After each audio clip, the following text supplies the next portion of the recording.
Yes, it works. Thank you. Maybe we can see it. Yes. You want another image? Somewhere in between. Like, Some images. Yes. Thank you. Thank you. Yes, good evening. Hello, everybody. Welcome. Thank you, Marjolein, very much for the invitation and the introduction. I'm very happy to be here with Isaac. And I think we kind of mixed up.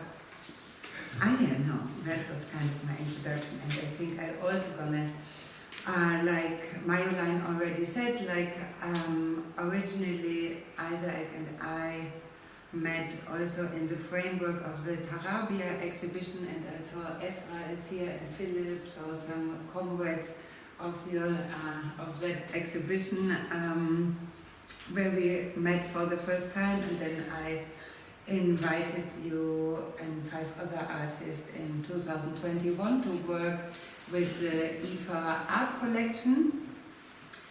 And Isaac and me, we encountered actually the Kronprinzen Palais at one point, and also Käthe Kollwitz came into the process again. You know, I think this whole process started and it became a 2-part artistic, curatory research process which ended into exhibition, so to say, and is going to unfold in the 3rd exhibition at IFA Gallery Stuttgart. And you studied in Hong Kong, and then you came in 2013 to study in Weimar, MFA Public Art. And I think that is an important point, because sort of your work is really, and this is maybe emblematic for what your work also represents, this dialectic relationship between the public and the private, which you always bring on stage or perform on site, and the context always plays an important role. So yes, we actually have been to this place together and have looked also at this work together again. So therefore also this image came to my mind of like your own lineage or your own artistic biography, in the sense that it felt to me, when looking at your body of work, that they seem like chapters in the story that you are still like writing on, and that have been partially written before, and that you put sort of together, and the chapter is not yet finished to be closed. You know, there are many motives which sort of reoccur in your work. And maybe before, sort of after I watched this video as in preparation, sort of, and started to think about the notion of breath, what we were talking about before, like sort of when maybe breath occurred for the first time in your work. So this was it's almost like 10 years ago. Like in 2015, I was working at Mexico Theater. It was actually the second time I was using breath as a medium in my work.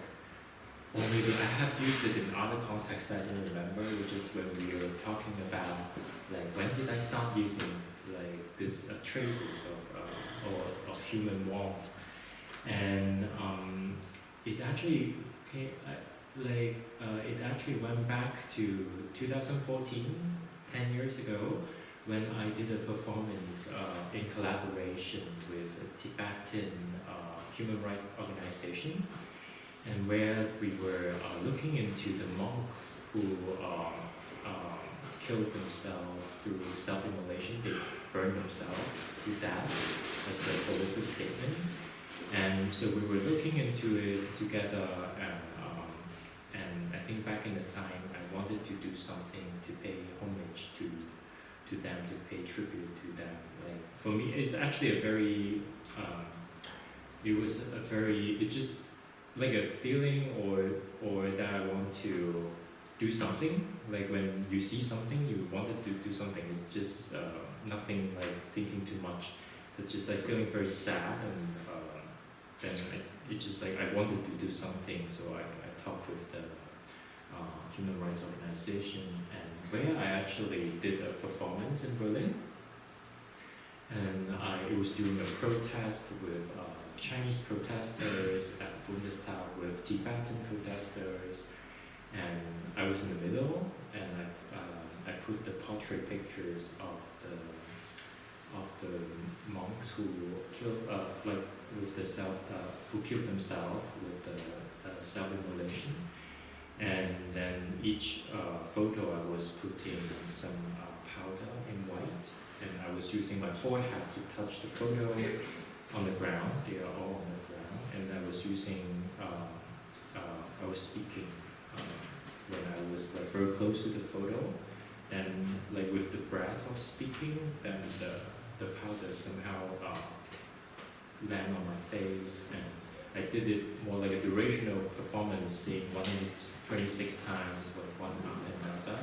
And in the middle, there are many different things happening. People were singing, police is asking me to leave, and the other protester is like a very chaotic things going on. But if it really comes back to the starting point of using breath as a trace, or as a, I don't know, how do you call that, as a material here in this video, that was like the starting point. I mean, like you said before, sort of like you were still a student at that time, and Yeah. I think you were invited to the Herbstsalon with Danica Dakic, you and your students, and like when I kind of knew that it was as part of the Herbstsalon, but sort of how, let's say, you gave birth to this work, I think is also a beautiful moment of how art is coming alive, like sort of by being somewhere sometimes, you know, like sort of a site is like catching you, and this being on site or being in situ is also very present, or that you react on places, on context. Maybe you can sort of tell us how this work became alive, or basically, or how did you develop it, and yes. It was the Berlin winter, and I don't remember outside how it was, but it was definitely cold, very cold. And I was still studying, like it was Danica, our professor, like brought us to Maxim Gorki Theater to do this project at the Berlin Herbstsalon. The project was very interesting. We can, in a way, develop works there, or we show something in progress, and we talk to the audience, we engage, and I was playing a video, like, it's not this work, but I was playing another work there, and I also had the job to stay there to assist, or like to look at the exhibition, and it's quite boring. I mean, like, the exhibition is great, but when you have seen it so many times, and so I was just sitting there, and like for a very long time. Then I remember it was dark outside. I just walked near the window, and it was very kind of like inherent, or like automatically. I think everyone has done that here, that you just like breathe onto the glass, and you make marks, or sometimes you draw.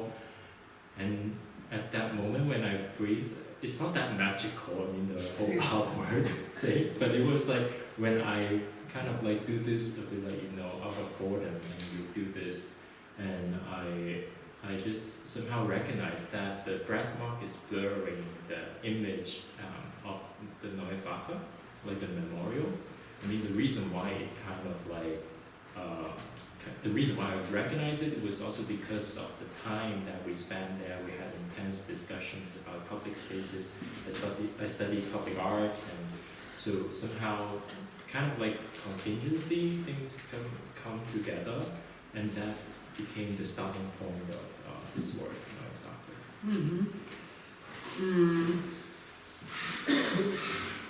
I mean, I thought, like, when I was looking at it, I knew this work, it also exists as a series of photographs, and I saw it like on a smaller screen, but I think it's also really important actually to see it that big, because it is sort of reenacts like the life-size performances, and it is sort of a performance which has to do sort of with the body, right? I think it works really well in actually this size or this form. And what I find amazing is sort of that you construct an abstract image that sort of really talks about with the breath, which is sort of as there's nothing more ephemeral than breath, you know, and which is our foundation for life and death. And also breath is sort of the, you know, we need to breathe in order to use our voice, in order to use our body, in order to express emotions and feelings. And I think with our breath we measure the meaning of melancholy, which also becomes through the repetition in here apparent for me. And the breath becomes sort of a shield, a curtain, a canvas, and a sheet of paper. I mean, for somehow it's also like a subconscious breath graffiti, right? It's like writing, and it's like reading, and it's like speaking in a language which not has been yet developed in a way. I felt like that you could also be talking, right, to someone, but we could not hear you. But it's sort of this closing a space and sort of through using your breath, you know, like also reflect on the essence of human conditions, you know, that it's something so valuable. And so it felt to me like a theater piece, like a performance in 6 or 7 acts actually, like through going backwards and going, you know, each time you go to the window again, you either write or you paint like a new line. And your breath, you know, occurs against all physicality to remain visible, you know, and that is something which also sort of what we were just talking about before, like sort of something with also our life, it has a beginning and it has an end, you know, so all of a sudden it felt to me this is a very strong image for a beginning and an end, and you become a little bit like a trickster, or like how do you do that, you know? This is also a moment which appears in other works of you, you know, like you let people fall reverse, although they fall the other way around, let's say, you know, and here you also, let's say, some kind of trick or magic, or in order to draw a cycle in a way, you know, or close a cycle. As some of you also recognize that, like normally when you breathe onto the glass, it goes away immediately. So I mean, that's also was the case for me. But like the trick that you mentioned there is actually more the video editing, with the After Effects that I was editing every single frame. I mean, it's still the breath that I breathed onto the glass, but then in a way using this video medium, I make it stay there. How this, like, as you said about like how ephemeral it is when it comes to the idea of like breath, but how this breath somehow could maybe become the memorial, or like the idea of permanence, which actually also doesn't really exist in the end. Like it's a very romantic idea, and so somehow like this kind of technique or way of it could be a tricking, like how do you trick the eyes, but at the same time also like, oh, why, like it shouldn't be like this. So I think that part, by constructing this so-called maybe impossible image, that was also, I mean, it's more like an intention maybe, like when doing this work. Like I said before, but we come back to this later, maybe like we mentioned sort of the beginning of you like working with brass, and that also recently, like in 2002 and 3, you know, more works sort of have been sort of produced by you working with brass again, or using sort of brass marks. You did like 2 photographs in relation also to Katie Kollwitz and 1 sculpture. But also I wanted to come back to the moment of, let's say, maybe here the foundation of what brought you to the Neue Wache, and that you came 2013 to Weimar, which was probably a very influential venue in a way for the development of your work and focusing on being exposed to the public realm, becoming an artist working in the public space, you know. So what I do not know, what have you done in Hong Kong also with, or during your bachelor, were these topics already also inherent, or? I would say that the program that I did here in Germany changed me a lot. Like back in the time, also I think it's like growing up in Hong Kong. Like I grew up more, I would say, I mean, when I was growing up, there was still this colonial educational system, and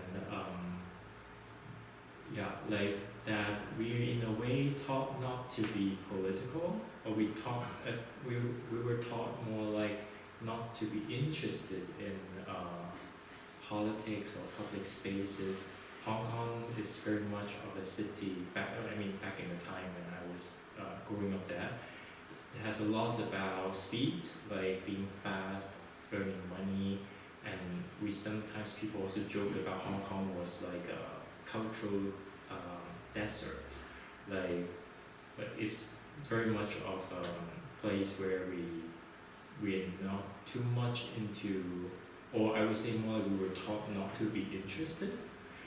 But then when I came to, I mean, back then I did a lot of works which are dealing with maybe drawing and like drawing, you exploring maybe spaces and the body, and as well as like collective body. Then I started there, and I wanted to more enter the public space, and that was like one kind of thing that I wanted to do. And I came to Germany, and in Germany, in the studies, we were focusing a lot on like monuments or memorial. Why do one build one thing here? Why should we put it in the middle? Why should it be seen? And so I think during that studies we had lots of discussions and debate, or we developed different projects, mainly focusing on Weimar. Weimar was a city that is very much of the past, how to preserve the past. And then we also discuss like different, could be neglected history in this town, this city. And somehow that was like the development that led me to also recognize that, oh, I was in a system that like this colonial education, how I kind of brought up like this, but like living in a different system, or like studying in a different course in Weimar, focusing exactly like how these spaces work, like, and that really brought a lot of different, I mean, it's kind of brought me to a very different direction, but together with what I have developed also in Hong Kong. Yeah. I mean, I see sort of your work also really in a strong lineage, let's say, of the post-minimal, like someone of Felix Gonzalez Torres, who was the first in the 90s sort of charging sculptural body of work, let's say, with political background and an intimate personal sort of moments, right? Like that is something I also totally see in your work, and one of the works you were actually showing in this Herbstsalon, right? Before you exhibited in the Herbstsalon, which came afterwards, these performances, which nobody knew basically that you did it, you did it kind of undercover while you were doing your Aufsicht, or however you call it in English right now, but looking after the show, right? So you did this performance within this duration, which I like a lot, but the work you actually showed with Danica Darkic and your other students was a work you actually did in Weimar in public space, right? Which was a public space where people were, which was kind of not a public space actually, right? You were not allowed to enter it. Which kind of space was it, Isaac? It's a very interesting experience. It was in 2015 too. It was 2015 summer, and I initiated a performance in a very interesting space called Weimar Platz. If you visit Weimar, you definitely will see it. It's like when from the Hauptbahnhof you walk by, definitely the Weimar Platz. It's a very bizarre place when you pass by. It's a huge space, but only greens, but no one is gathering there. It's kind of like a stigmatized. It's also a fence around it? So like the whole space is like this, but inside like they have kind of like a fence. Mm-hmm. Like, so when they developed this whole space, they developed it so that people can't really gather inside, but it's because of the history. It's a long story, but it was, its name was Gauforum. So, like, the city also, in a way, doesn't know how to do the history of this space. And so they somehow designed it so people can't really gather inside.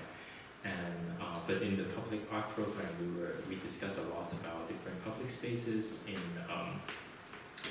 Weimar. And one performance night that I invited, I wanted to invite over 100 of people to stand there to talk about their past, their personal stories. So that was like the projects that I was showing in 2015 at the Herbstsalon, where accidentally I did this work too. So it is probably the space before it's kind of protected by the city, so Nazis can't reoccupy it. When you said it's like a Gau place, or they don't want the Nazis to protest there. And so then the second time you were showing this, you said, on a smaller screen in your second participation, so to say, in the Herbstsalon, and I was thinking like sort of what was there also, like, I mean, we see the Neue Wache, and I think for people who live in Berlin, it's also like you wrote in your epilogue of this work, a place which in a way I think I visited as a tourist, but also you kind of stop by and you always have a look and you go inside, or it's kind of through that you see sort of Käthe Kollwitz, but it's also, like you said, that you were so interested in this place because it has like all these different layers of victim and not being victim, but also a side, which is kind of where again, like GDR history has been erased. There has been an amazing monument in it before sort of Helmut Kohl decided to take this monument out, which was a monument before, I think it was to all victims of fascism written there, right? And it was like a mirroring object, and by no need was there any need to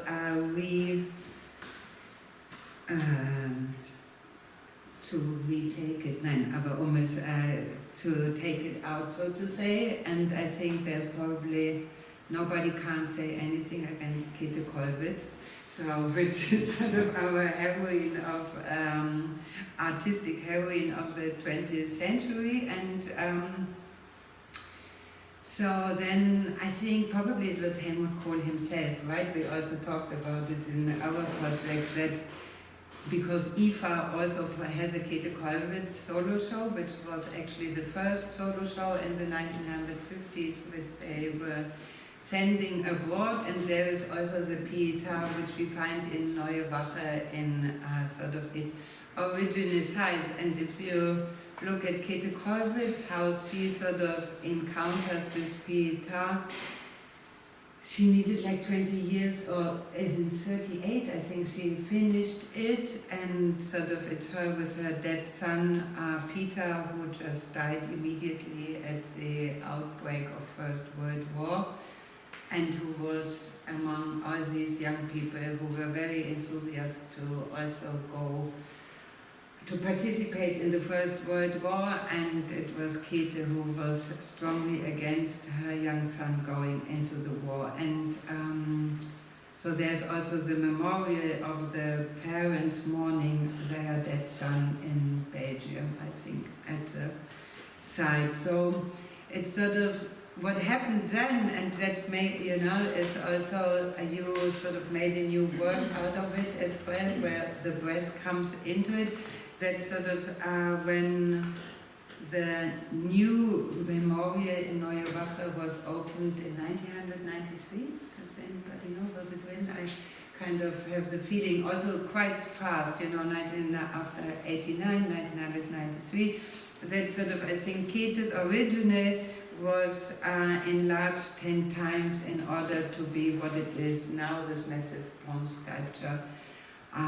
Also, of course, in memory of all victims of all wars, or I don't know really what is written there, if it's all victims of fascism. But I also wondered, when this idea of, from the beginning to the end, you know, of creating this abstract image, sort of was there like, were you connected more to the site of the Neue Wache, this multifaceted, charged German memorial site in a way, or were you connected to Käthe, or how did it, so maybe you can go back to this moment again, like, because the title is Neue Wache, you know, and you're facing the Neue Wache, so to say.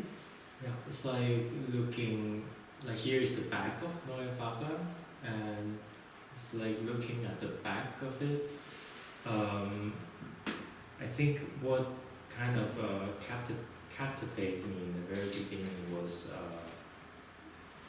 it could be, I could say maybe the experience of entering and seeing, of course, Käthe Kollwitz's work, and getting to know this part of history, and as well as could be the conflicts or dispute, and different people have different opinions, and like here I think one thing you see, like also in the text that you see at the end of the video, like the word blurring, like the word blur, like for me was like how blurry it is when it comes to the memory. Like as we have already mentioned a little bit about, there are different political time in Germany, and like let's say after the Second World War, the victims are different from during the Second World War. Like the idea of victimhood, then when I was, let's say, studying in Weimar or with the students, we are also constantly just talking and discussing, and who are we remembering, or like what, like as someone who are not growing up in Germany, like what we should remember, like by looking at this memorial. And so these are all the kind of like all the input that during the whole process, and somehow led me to think of this blurriness or like being blurry, and how it is connected to our memory. And with Käthe Kollwitz, it left a very strong impression on me, like by visiting, because when I think about Neue Wache, like for me, the first time visiting there, I automatically also relate it to Käthe Kollwitz. And I won't say that this work is like directly having an influence from her, but whenever I see this work, I see her sculpture inside too, because that's how I kind of relate Käthe Kollwitz's sculpture Pieta and this memorial Neue Wache, how she's holding her dead son inside this memorial. That also, like then later in our project or later on, I developed more works when I revisited Neue Wache, like in 2022 and 2023. Yes, so it's a work we were like mentioning, or I was mentioning before, like with Isaac showed then in part 2 of Chains of Interest, right, where it was like a triad, sort of the original Käthe Kollwitz, sort of Pieta, and then Isaac's homage to this Pieta, I think, right, where again sort of, but where you are revisiting this work, where you could also ask yourself, how much Käthe Kollwitz is this in there, right? Like this enlargement, what would Käthe Kollwitz would have said to something which was so heavy for her to produce in a size like this, which became blown up without any, nobody obviously was able to discuss this with her. And so, the idea, I think this is probably more also an idea of to the original, or how much copy is going on, so to say, there, and then, but your work again is also this full body moment, right? Like, so you take sort of this cultural process of enlargement, which has been done through in 1902 by this Berliner bronze sculptor, right? Like that sort of Käthe becomes life-size, but of course she's even a bit bigger than life-size, I think, but it's this approach of making her life-size, I guess. You also produce a new work where you sort of trace her through your breath, right? Like, could you tell us like how you did that? It's in a very similar technique. Yeah. So in like this work was in 2015, and in 2022, Susanne and I, we worked together to visit IFA and the collection, and it was a very exciting project because like you get to see lots of masterpieces, and but like when we start talking about projects, I of course look at the artist list, and I recognize they have so many works from Käthe Kollwitz, and immediately I was very much interested in it because it reminded me of this work, Neue Wache. And so during the process, I then developed different works actually, but like one work is focusing on how to use my breath mark to trace in a way the silhouette of her sculpture, which is located in the Neue Wache, like Pieta, mother with her dead son, and in the end it's like this very interesting revisit. Like I'm revisiting her works, at the same time revisiting my own work, and in a way, I don't know, then something happens there. Completely, I don't know, it's a bit difficult always to talk about works one cannot see, but it's really like either breath marks on sort of a black background, and it feels like more like the anima, like there's a soul all of a sudden of a body, it has a very strong, I think, also physical presence of transcendence versus a very heavy, solid bronze, which is like as solid it can be in art, right? As expensive and as solid and whatever. So again, sort of this opposition of something very heavy becoming very ephemeral and very thin, also like a drawing, or very fluid and fluide or something, yes. And I think this whole process is also so beautiful because it's really something touching without touching it, you know, but sort of this breath marks leaves a stain, a present, and I also had to go back, not only González Torres, which works, but another one of these 20th century artists, like a sort of Duchamp, who describes this process of infirmience as sort of this beautiful picture he gave, like for something in between, like we can still smell somebody has been smoking a minute ago, but we do not see the cigarette anymore, or the seat is still warm, but we do not see the person anymore who was sitting there. So this presence of somebody now being absent, but there's still an invisible presence, you know. I think this is also, I'm sure he would have liked that a lot, you know. Although I don't know him, but thinking about him, you know, that sort of, for me, it's sort of this, yes, something which is absent but becomes sort of present. And also, I mean, or being speechless and creating really a language at the same time. And then today something also occurred to me while I was thinking again of this work was Wittgenstein. And now I have no clue about Wittgenstein, you know, but I mean sort of this amazing last Tractatus of his, I think in his Tractatus Logicus, when he says, you know, what can be shown cannot be said. And I think also there this idea is relating very much sort of for me with this work of Neue Wache, because it's strongly dealing with emotions, with like nationality, with national emotions and pain, suffering, loss. And I mean, Wittgenstein, when he sort of was like thinking about it, I think he's also talking about a barrier of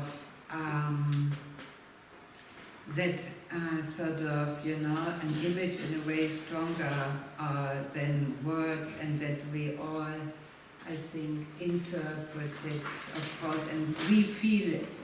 Everybody has a different vision or a different emotion if we talk about pain or a certain pain. And so I had the feeling also that there's something which is experienced in this work, you know. So can you somehow relate to this kind of what, you know, people write their thesis about, probably in the next century still, but sort of the strong image of his, so to say, this idea of what it means, you know, what can be shown, cannot be said, this relationship of language and image in a way. And I find it also, like, I didn't see it in the very beginning. I kind of just do it. yes. like didn't replan everything. It's just more like the plan actually was to film, and then I didn't even know if it would become a work or not. I just like, okay, just do it, like something. I just wanted to do it, and so you see that it's from left to right, and it's a bit like writing in a way, or reading, and it didn't really have it didn't have any text, but it's just like a habit of like how I read or how I see or how a story will end from the beginning to the end. So there, of course, here, like also you see there, you can hear that there's no sound, like so nothing is really being said, including like the breathing sound. And I remember someone asked me, why do I take out the sound? And I actually don't have an answer. Like I didn't speak there, and at the same time I didn't want people to focus on like those small sound of breathing onto the glass. And in the end, it's more about what is being shown. Yeah. So somehow like there is some connection to what you said, but also it's sad. It's like it's not about what is being said, so it's difficult to talk about it. Yeah, but also that often I think this idea that language acts also as a barrier, language can be a trap, can be misunderstood, and also this probably what he was thinking of, or as I would interpret it, sort of in a Western idea, that it also goes into another hemisphere, another ideas, another reading, another cosmologies, and I think this is also so beautiful about this word, that it has this universal stance of that it can be understood and read anywhere, and then Neue Wache becomes also irrelevant maybe, when it's about the image that is perceived or seen. But it was, of course, like in relation to commemorate and memory and German history, which something, or in general, history always gets like, or can get rewritten, right, in a way. And maybe that's a good moment of opening up to all our dear guests here and questions from the public. Anna? Yeah, thank you for the talk and this work. But do you want the microphone? I don't know. I don't know, there's somebody sitting in the back, but I don't know if... I think everybody can hear you, right? So I should go out and also speak it louder. Yeah, I grew up with, in fact, with going to Neue Wache a lot as a child. I like the work. I like also that we use the name in German. So I wondered about your last thought about, it could be anywhere. Oh yeah. But it's called Neue Wache. It's not called New Wake. And wake, it's also a verb.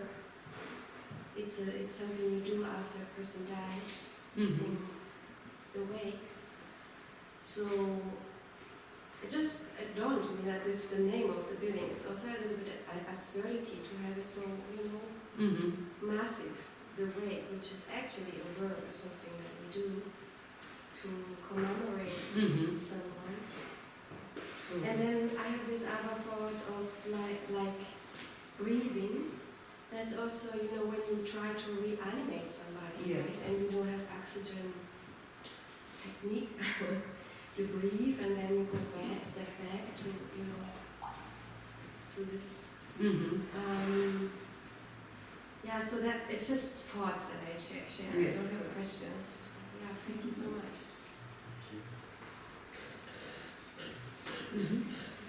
I was wondering if you could elaborate on the importance or why you chose to have these 7 acts, as you called, Susanne called them, or like this moments of stepping away and then revisiting sort of the window, because it would have also been an option to have, one long duration.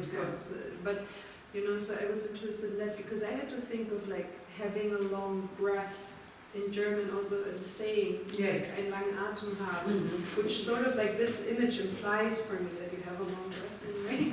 So that means for me to have endurance. And when we talk about, German history or the fight against fascism, I think it's also a moment of having a long breath and revisiting it all the time, like as we learn at the moment as well.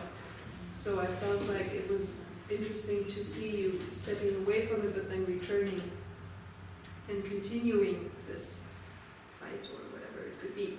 I mean, this is a lot of interpretation. But Yes. yeah. No, it's a very, thank you also for sharing and like all the insights, they are very valuable. These are actually things that I haven't thought of. No, they're like for example, for the questions, I actually didn't even think about it. Like I didn't plan it. I just kind of like did it. I think because it's already almost 10 years ago, let me think about it. Like I remember I thought a bit about this like just go it once, but then I think I don't know, it was just I wanted to kind of come back and go back. It has a bit also like this entering, approaching and looking and with different time. You don't really, like sometimes you see it's a bit like it's frozen the time and you don't even know the time and then coming back again. And instead of like the long breath that you have mentioned, and also maybe I don't have such a long breath too. So that could be also one of the reasons. Yeah. But like I was also, that's why in the beginning I didn't remove the part that I was going to the, like in the video you saw that I was going there and then I left the camera and then I go there again. This movement is also being part of it. Mm. Yeah, at the beginning I was thinking, oh gosh, it must have been really cold, like if sort of the breath is like staying and not, and in the end I was like, okay, there must have been some technical magic going on, Yeah. But we were talking about it before, I think also that it's something so natural somehow to do, this like drawing or writing, and everybody grew up with as well, to like breathe somewhere, that it's something childish, playfulness, but also it remained in a way, I think it in a car, when in the car sort of many people sit in a car and it's kind of, everything is covered with breath, so to say, and you immediately start drawing or writing or in a bus messages, children, and so. But yeah, I think it looked at some point, like there is an effort also in it of closing it, like of kind of, blurring the sight and or blurring the view on the side. And coming back to this last maybe moment as a question, like once the view is blurred, sort of, is it the main thing, sort of, that there is a Neue Wache and the view is blurred, or could have been anywhere, right? Like I think this kind of how to deal with historical sites, like what does it mean for the site, so. Do you have a thought again for that? Like, as I mentioned actually in the very beginning, like it's very much to me like a contingency, like there are different things that come together at one point, somehow they kind of click.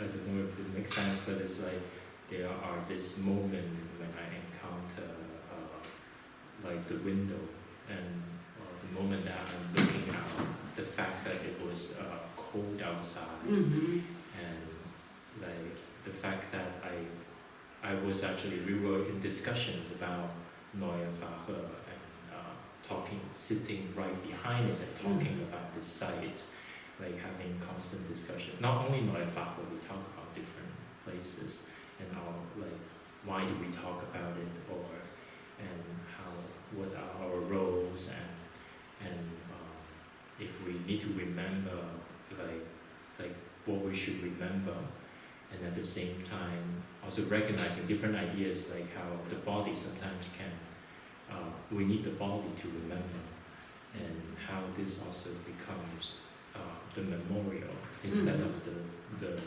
architectural. I mean, I'm not saying that that shouldn't be, but like the fact that it's important to know that the body is being part of it. So somehow there's a lot of different connection or things that kind of happened at that time, and somehow this work kind of being produced in such conditions. So it's very much of the contingency, and it's true that like this technique or this blurring can happen anywhere, and maybe in the future I could maybe do a work. I actually haven't done any work which is like similar to this. That could be also like a project in the future, but there was very much of that moment, like what are the encounters and the context and the experiences, so came together. Probably mentioning again the body, I mean, this is also the biggest difference, of course, of the sculpture which has been there before, which was an abstract sculpture, and then sort of it was all of a sudden related to a certain person and a certain body of a dead son, so the commemoration became much more personalized through erasing the abstract notion and embody it, and yes, with like relationship to mother and son, so to say, and also First World War. But interesting is like that sort of, I think Wittgenstein's is kind of what can be shown, cannot be said. He wrote like 1918, so it was also at the end of the First World War, at the same time similar kind of. So this is also an abstract artwork, right? I think his sentence rather than.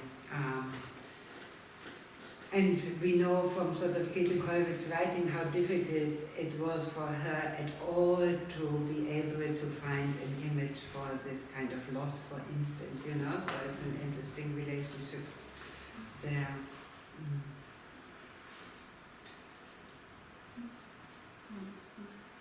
I have a question, but I can just go. So I was wondering about the role of the body as a performer, because I think now lately you've worked also with other performers in your work, and here you are acting yourself, and I wonder if that changes anything for you and what. I actually, like, if you see many of my performances, it's always quite lots of people. Like, it depends on I think it always depends in the end, depends on the context and the concept, of course. But here, I also have thought of, like, when I developed the idea, I also thought of, should I also maybe find many people to do it together with me, or if I should do it myself, and what would be the differences. But then I recognized that, like, the experience that I've shared, like, just like not long ago, it is a lot about this personal experience and how I like work there and also encounter this particular window, or so it has a lot about my personal experience there. And so then when I was thinking of, should I ask the other students to help me to do something together? But in this case, in the end, I ended up thinking, like, being there, like, to do this work would be, I won't say it's working better, but it's more like it kind of like fit into the experience that I've had. And it would be also quite crowded if there are so many people there. It's a big window, but yeah. Anna? Hi. I wondered about the screen, the figure of the screen, because I'm dealing with photography a lot, and so the window in this video work seems to be a screen for me. I see a comparison, and in photography, I think, I mean, most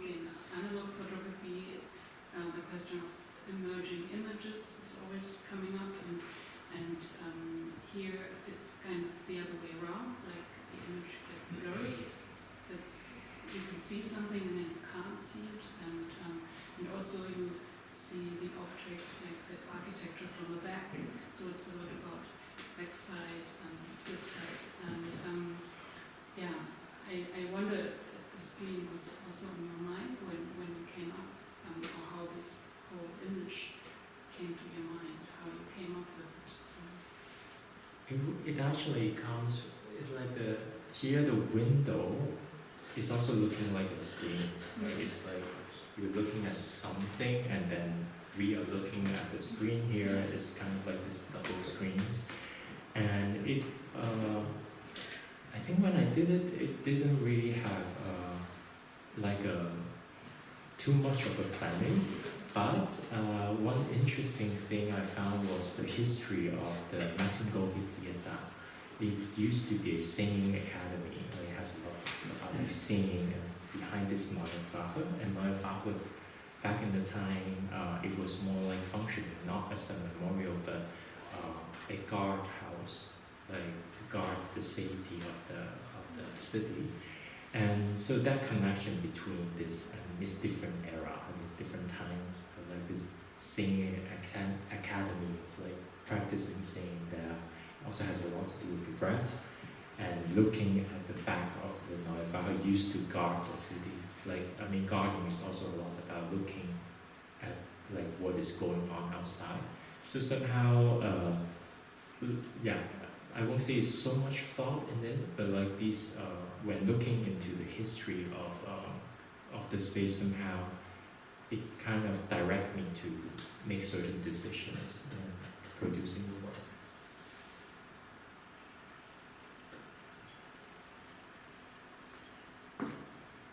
Yeah, also probably through the breath or what also Anna mentioned, in a way it also feels like a reactivation of the space, or also this historical Kronprinzen Palais, which is abandoned at the moment or not really active, and sort of in this whole 90s,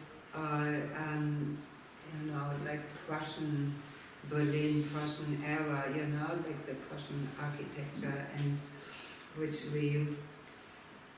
is very present in Mitte, and yes, so sort of in a way it feels like a reanimation, just the physicality of the presence, so to say that the you is being present, and I think also that you, through the question of Meyerlein, if it's like you or many, but through your own act, going everywhere all the time, like breathing, it's sort of, you really also connected with your own personal history in a way, I think, and of what you said at the beginning, or how important maybe then also it was in the end of going to Weimar, being confronted with all the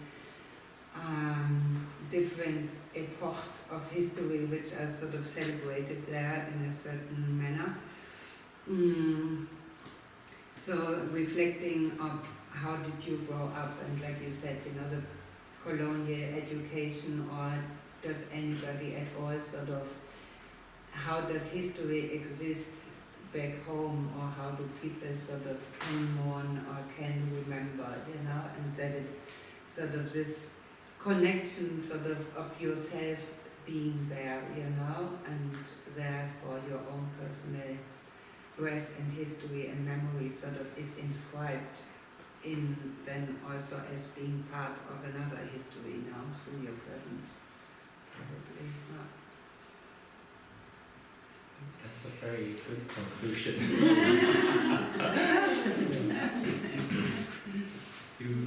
do we see? There's another hand. Yes. Hello. Thank you very much for your presentation. I would like to ask, because this image reminds me very much of a very common subject matter of German painting. People who are leaning in front of the window, seeing from the back. So there's a kind of there's a lot of like Caspar David Friedrich and other kind of painters that they have the window as a subject matter. Have you been aware of that, or could you somehow, if yes, then how could you relate about it, or if not, perhaps it might be interesting to discover this special subject matter from the German painting. I would like to thank everyone for giving me so much great input. They're just like amazing insights, and I would say that that wasn't like the painting about windows. That wasn't really like the subject matter that I have been looking into, but like the idea of painting actually did occur when I was developing the work. Like in the video I said use the word blur, like blurring the image. But what I was thinking was more like a paint stroke. I mean, later when I read it, I was like, oh, it's a bit like reading. So it kind of like opened up to different interpretations, and but like this like painting, but at the same time it's not making it looking more realistic. It's like what one wants to see, maybe sometimes from a window.